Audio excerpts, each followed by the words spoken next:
Tara nang mag-bake ng barbecue pork ribs. Kakailanganin natin ng 500 grams na pork ribs, 5 cloves ng garlic, thin slices. Para naman sa ating marinade, kailangan natin ng chicken powder,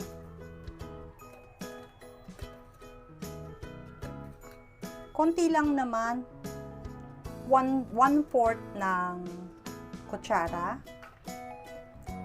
Paghalu-haluin na natin sa isang container. Ginger powder, 1/4 teaspoon. Ito naman, plum powder, 1 tablespoon. At ang ating char siu sauce, lagyan natin ng 1 tablespoon din.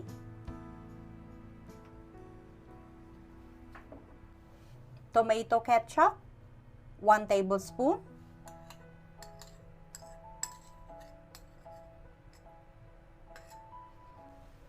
Brown sugar, 1 teaspoon. Soy sauce, lagyan din natin ng 1 tablespoon.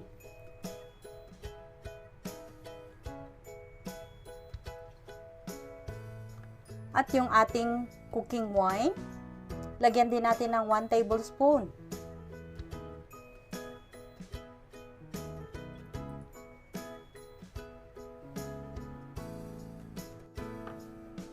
Paghaluin lang natin itong maigi.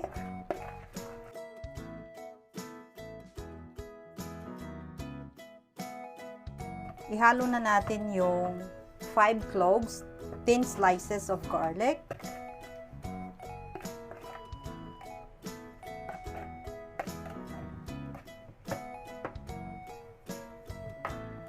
Gamit lang ako ng gloves para i-marinate na natin yung pork.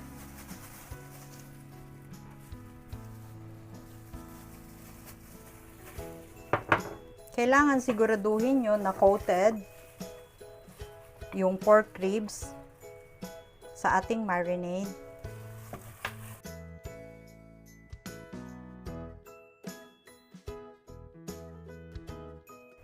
Pwede na nating ilipat sa isang malinis na plato.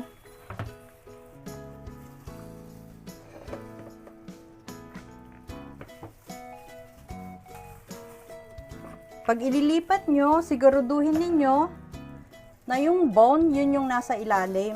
Para ang mamarinade ay yung meat. Ilipat lang natin lahat yung sauce.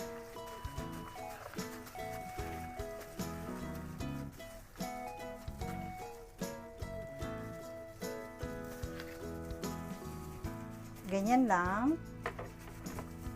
At hayaan nating mamarinade ito ng 2 to 3 hours. Kaya tatakpan natin. At ilagay na lang muna natin sa fridge. Pero kung mas maaga nyong na-prepare to, mas maganda kung overnight para yung lahat ng marinade ay ma-absorb ng ating pork ribs. Kaya bake na lang natin to after 2 to 3 hours. Kailangan din natin ng 2 tablespoon ng honey. Preheat na natin yung oven sa 220 degrees Celsius. Lagyan natin ng aluminum foil yung baking tray.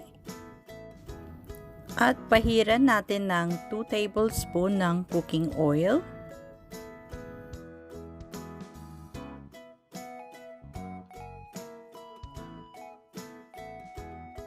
Ilagay na natin yung marinated pork ribs.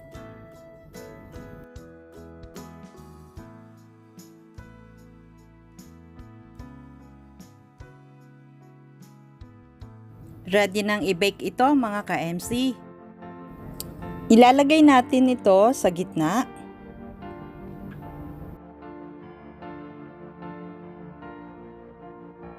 Dahil naka-preheat ito kanina sa 220, ibababa naman natin sa 200. 15 minutes baking time sa top side ng pork ribs.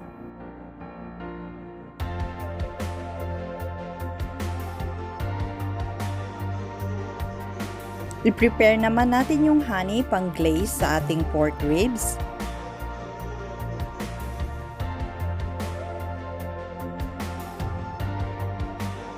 After 15 minutes, pwede na nating baliktarin sa kabila at i-bake uli natin ito ng 10 minutes.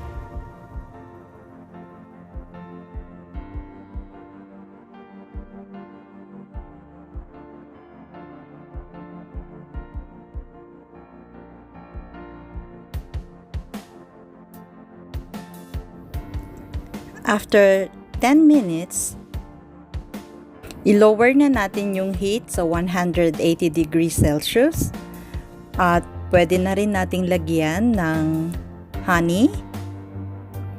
Make sure ipahid ninyong maigi yung honey sa ibabaw ng meat at i-bake uli natin ito ng 2 minutes. Baliktarin natin uli yung pork ribs sa kabila at i-glaze naman natin ng honey at i-bake uli ito ng 2 minutes.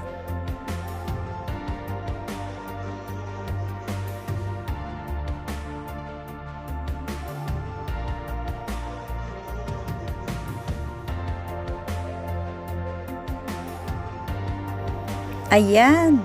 Ready na yung ating baked barbecue pork ribs. Palamigin muna natin ito ng konti bago natin i-cut. Ingat lang at talagang mainit yung tray.